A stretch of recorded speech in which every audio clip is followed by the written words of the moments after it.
is only earning 200 Cuban pesos. He's more in need than me. So he will get some subsidy in some services he's going to be in need of. And I am not. That's fair. That's fair. That's not paternalism. So that social justice, exactly. So to giving to everyone according to their need. And demanding from everyone according to its possibility.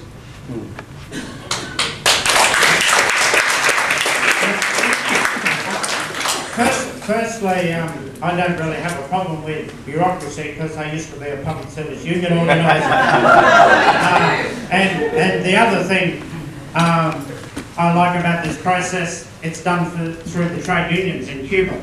And so the unions are involved. I'd like the same approach done in Australia.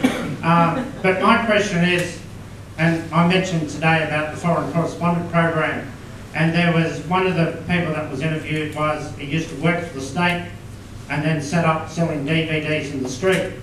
And his comment was that he made more money in a day than he selling the DVDs in the street that he made working for the state. My question is, how does the Cuban government get any money back for that in terms of taxes or whatever that he makes, as far as, you know, him now, because he's now in self-employment, contributing back to society that actually gave him the education? Sorry, I thought I was being interrogated. I thought I was being interrogated with the lights. Listen, for the first time in our lives, we are going to be acquainted with something that you are acquainted with since you were born. We are acquainted with the blockade. I was born blockaded. But now, for the first time in our life, we are going to be acquainted with taxes. Taxes are going to be implemented. They are there. There is a set of taxes. And fortunately, different to what happened in other places, taxes in Cuba are higher to people who get more money. It's not the way around.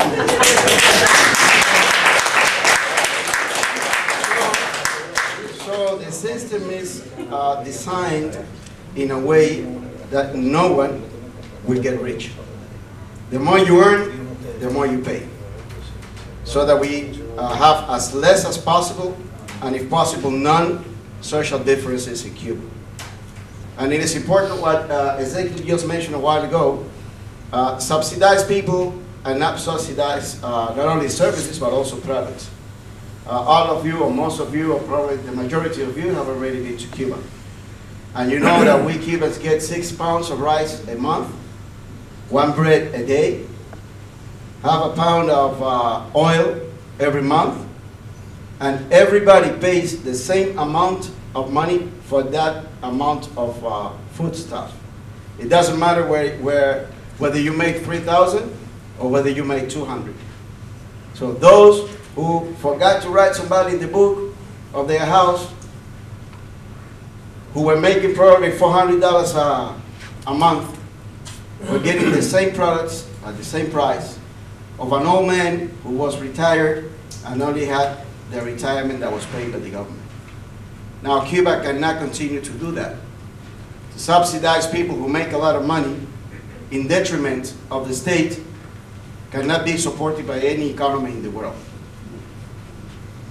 Even those economies who can do it, they don't intend to do it. It's not in their objectives.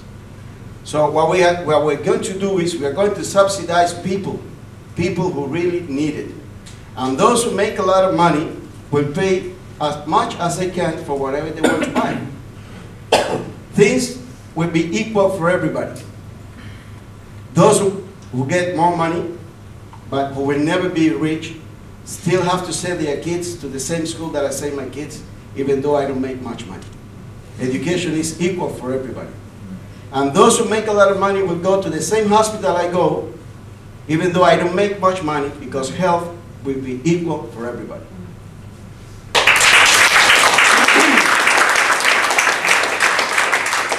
Another question you didn't ask, but I will ask myself. Is it going to be a traumatic situation for the Cuban people? It will be. It will be because we have been used to get everything granted, everything, every time in first hand. Second, because don't be scared. I see you are scared when I say everybody, yes. So, because that is something different, because we are not used to that. We are not used to pay taxes. We are used to pay taxes. But the Cuban people is so highly educated. For sure, I'm very proud of that, that we will understand. I'll just give an example. We were not paying Social Security. We were paying Social Security until 1967. 1967. And at that moment, the Cuban state said, I think it is not necessary to continue paying Social Security because we can assign a budget for Social Security in Cuba. And we have not paid Social Security. During the moment of the special period, the economists in Cuba realized it was absolutely necessary to start paying Social Security because the state could not continue granting the budget. And we have very nationwide referendum in all the working places, in all the school, in all the union cells, to discuss with the worker about which was the opinion of the Cuban workers in terms of paying taxes. If I don't forget exactly the figure, 80% of the Cuban population said, we think we should pay taxes of Social Security. But everything, maybe you will laugh at this because it's so different to what you hear somewhere else. Even though 80% of the Cuban population considered we needed to pay Social Security, when the law was transferred to the Parliament, to the National Assembly, to be analyzed, it was a fact that the pocket of the Cuban people was really too low due to the special period. And they say, even though the Cubans are willing to pay Social Security, we consider we should freeze that law until the economy gets recovered, until the pocket of the Cuban people are really bit wider so that you can pay Social Security, and this is the moment. It does not mean we have overcome all the shortages. It is nothing like that. We still need a solidarity. We still need a struggle against the blockade. We need all those things, but we are in better condition. And you know, happy. You know why? Because we did it on our own. On our own, depending from no one, except from friendship and solidarity of people like you.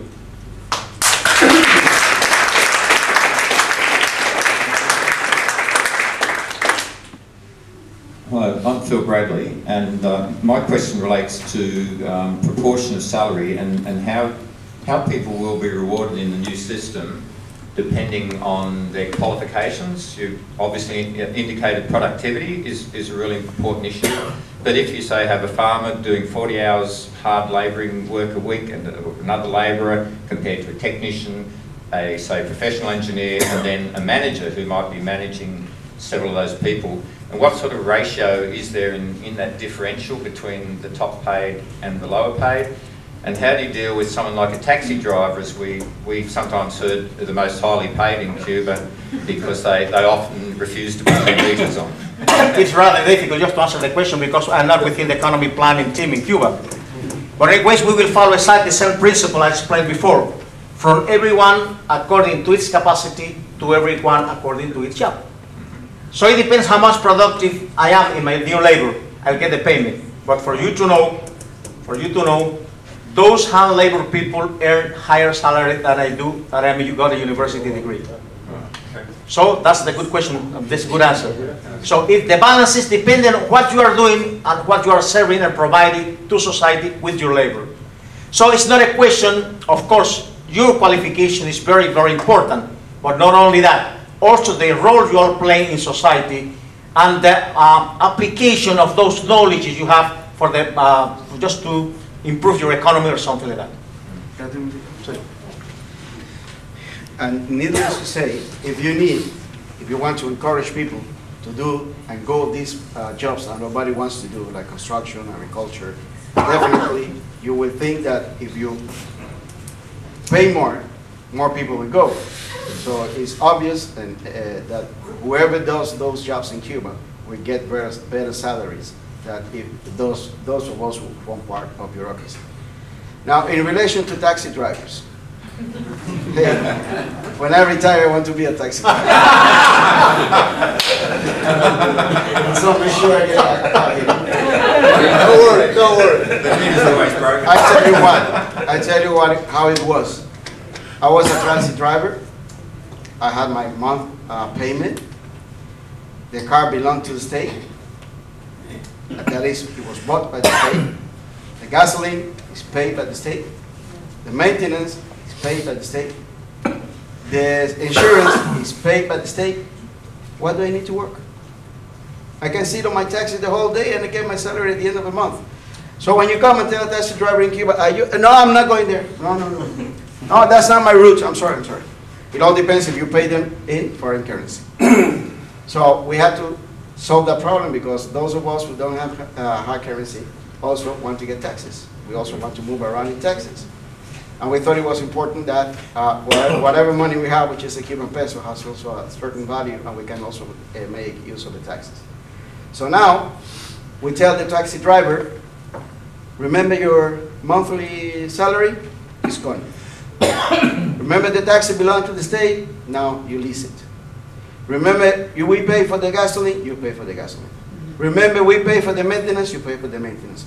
Now they are crazy, running after you. Where are you going? Where are you going? I want to take efficiency. We have to make them efficient because if we continue with the paternity of giving them their salary, giving them the cars, giving them the gasoline, giving them everything, and they don't do nothing.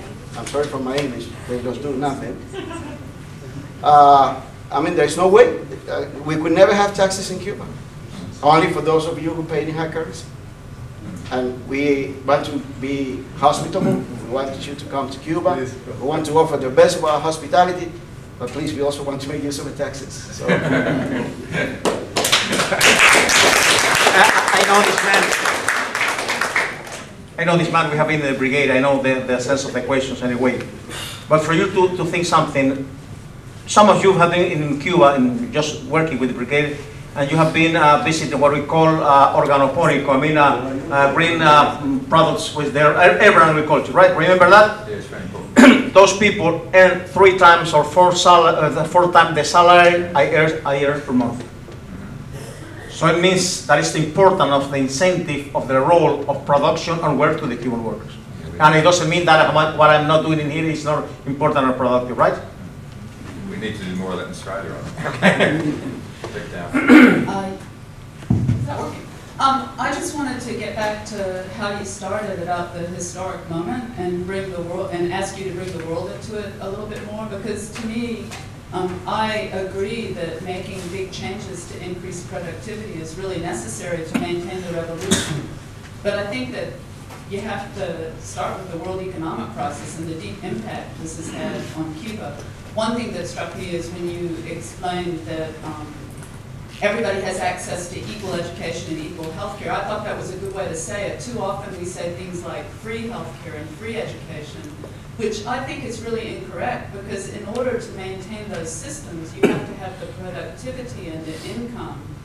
You know, under socialism, you can prioritize using resources for these areas. They're not free. And, you know, that's, I think, part of what, what you're trying to get at here. And I also think that it's quite heartening to see the struggles in North Africa, for example, or unionists fighting in the United States and in the UK, because I also think that socialism needs to be expanded in the world to relieve the pressures of the law of value and the market on the Cuban Revolution, which I think is part of what makes all of these measures necessary today. And I just wondered if you'd comment on that, because I think the economic crisis, and I think Cuba has debts now that they didn't have before. You know, these things are part of what's being addressed.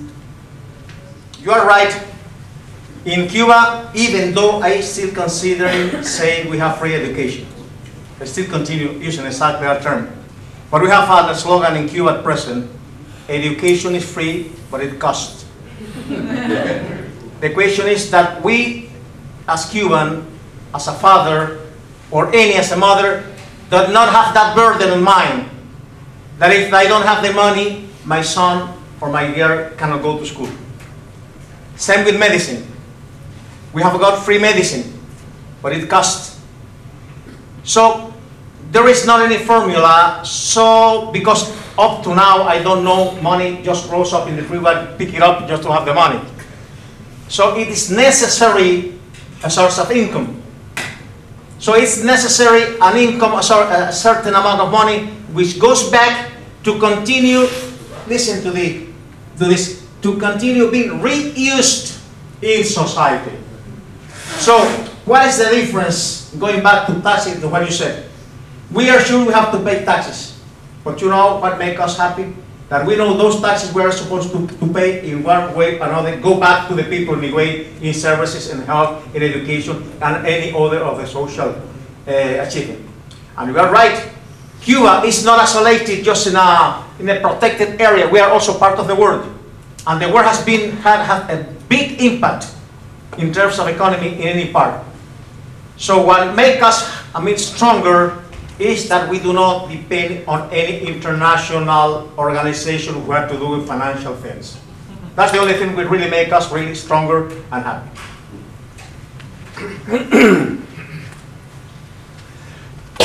Sorry, I'm trying to intervene so that he rests, but whenever I finish, he starts again, so I don't know when he's going to finish. Yes, Cuba is also affected by the world crisis. Not only by the world crisis, Cuba has been affected for the last 50 years by an American blockade. And not only that, Cuba was affected by 3 hurricanes, which caused a loss for $10 billion. So we've been very much affected economically. And probably that was a time when we had to tie our belts, and we realized that no, there is no way that we can go on like this. And life and history opened our eyes and made us realize that we could not go on that way. And it's good that we have realized that we cannot go on that way, because the good thing about it is that we have identified our problems and that we are ready to face them, and that we will do everything to face it without causing damage to our most precious wealth, which are human beings. But we know that for us to be able to achieve that, we need a lot of effort, we need extra work, we need probably to work, but we have not worked in the last, I don't know what, 10, 20 years. And we are very much aware of that, we are conscious of that. It's true that there's no free education in the sense that education costs, as also health costs. But it's a very nice feeling when the 1st of September arrives, and the only thing I have to worry about is to get the uniform for my son to go to school, and not think that I cannot pay for his tuition, and not think that I cannot pay for his textbooks, and don't think that I cannot pay for any tour that he has to do because I have no money. And it's very gratifying to live and sleep very soundly, to know that anything my child gets, I take him to the doctor regardless of the fact whether I have money in my pocket that night or not. And that the government subsidizes because probably you can laugh about this, but where in the world at present you pay 20 cents for 10 aspirins? Or where in the world you get an open chest operation of the heart without paying a cent? Just give me one country. And we still do it, in spite of all our problems. And tell me which other country in the world has over 20,000 people abroad giving medical service, reconstructing Haiti, teaching people how to read and write. And we are doing it. And in spite of all our difficulties, we have never stopped doing it. During the very special period when we didn't have soap to bathe, or food to eat, or clothes to wear, our doctors were still in Haiti, our doctors were still in Africa, and our people was everywhere. We carried the burden of 13 years of struggle in Angola to liberate South Africa, to liberate Namibia, to liberate Angola. And we are still there. And when everybody was falling in the east of Europe, a lot of people prepared their suitcases to go back to Cuba. because we were next. Many years have passed, and we haven't been next, and we won't be next. Bravo.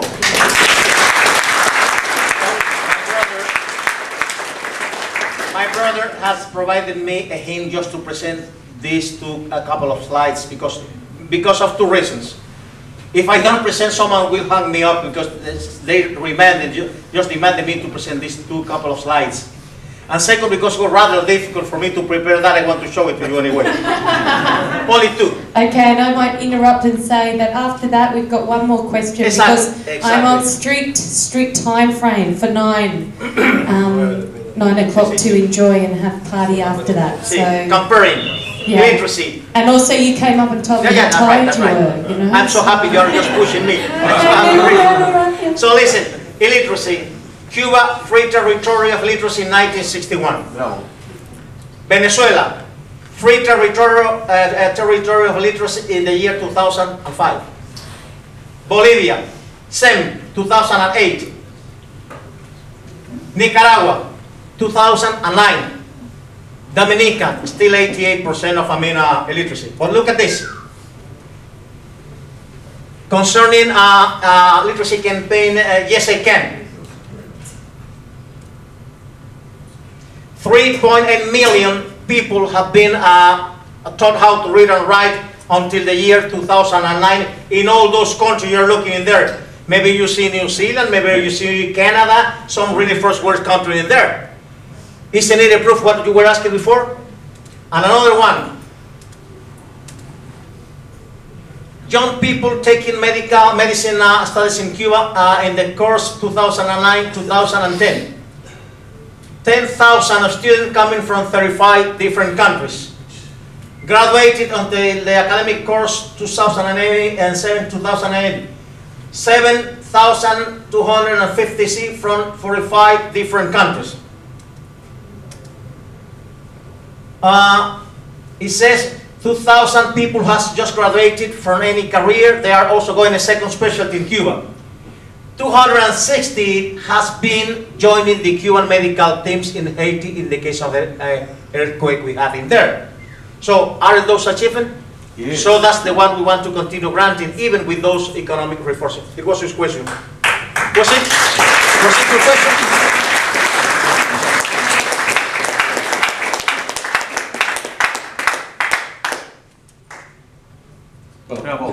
This is the last question, which I don't want to. They were magnificent slides, Ezekiel. I'm really glad that you showed them.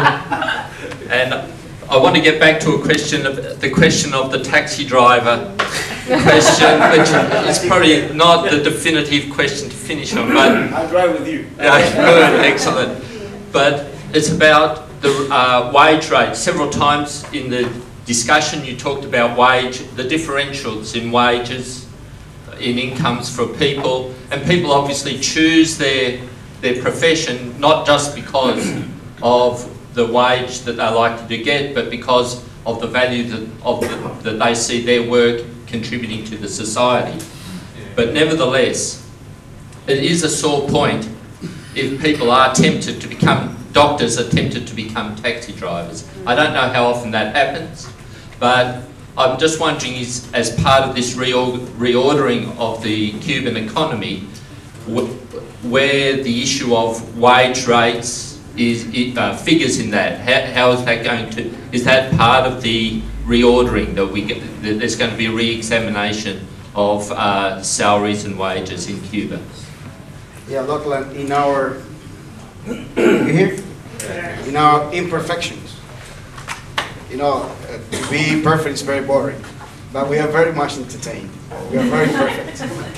But in our imperfections, we had a process, we had a moment in our development where, because of certain things that we were forced to do to survive, there were people who were doctors who wanted to go and work in a hotel because they were paying in hard currency.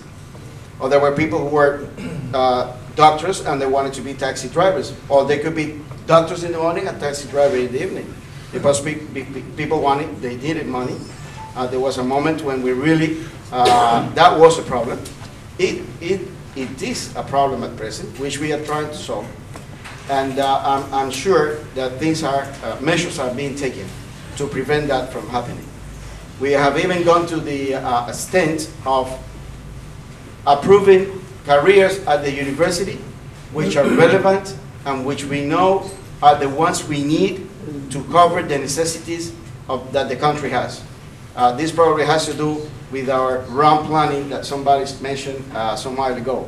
It's not restricting the possibilities of people to study. It's not that you cannot study at the university, but we are giving priority to those careers that will benefit or that are needed most by our economy at this moment, that we are trying to change a number of things in our economy to make it more efficient. But yes, measures are taken. In the guidelines, I won't disclose this. One of the proposals can we make, because we had to discuss the guidelines here, also in our offices. And one of the proposal or the concerns that we expressed was precisely that they were saying that they have to pay more to the sectors that will bring hard currency. And our concern was exactly and how we're going to solve the problem of those who have other professions, and because they are paid more in the tourist sector, they want to go to tourism. So we got to be careful how we write that. And that was our proposal, one of the proposals, the one that we sent to the Congress to be analyzed. Maybe it was our concern, and it was the concern of about 100,000 people. And it's going to be analyzed now in the Congress, and a decision will have to be taken. But we are aware of the problem. We know the problem is there. We have identified it. We are going to work to solve it. And we'll do everything possible, not to be perfect because it's very boring, but to be as close at it as possible.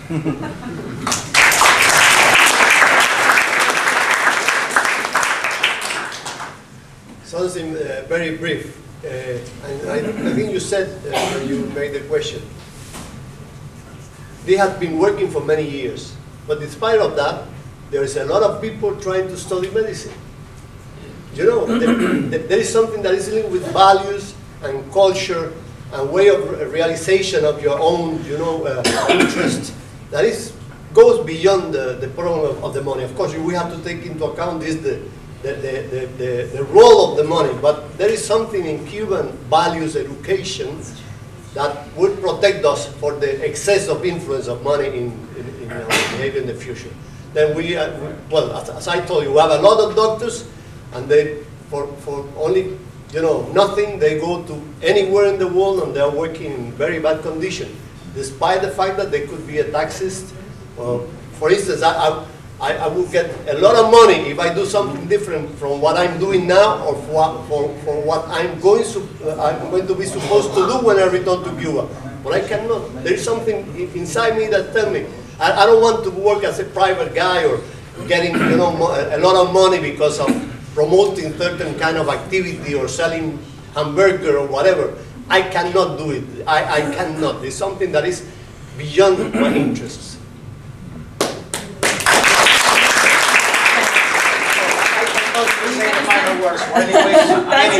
Anyways, just before you final word, thanks a million to all the people who have been attending tonight for giving me the possibility to express my opinion concerning the Cuban reality. Thanks a million for all those people who came for social distancing just to listen to our talk, which was not my talk, but our talk, because it was an exchange of opinion between you and ourselves. Thank you. Thank you very much. Please join me to thank our speakers tonight. Ezequiel Morales, Pedro Monzon, our ambassador. Also, of course, Ronaldo, who couldn't resist on New York, should have been up here. And Tim, who's Ezequiel's bodyguard this evening. Thank you very much.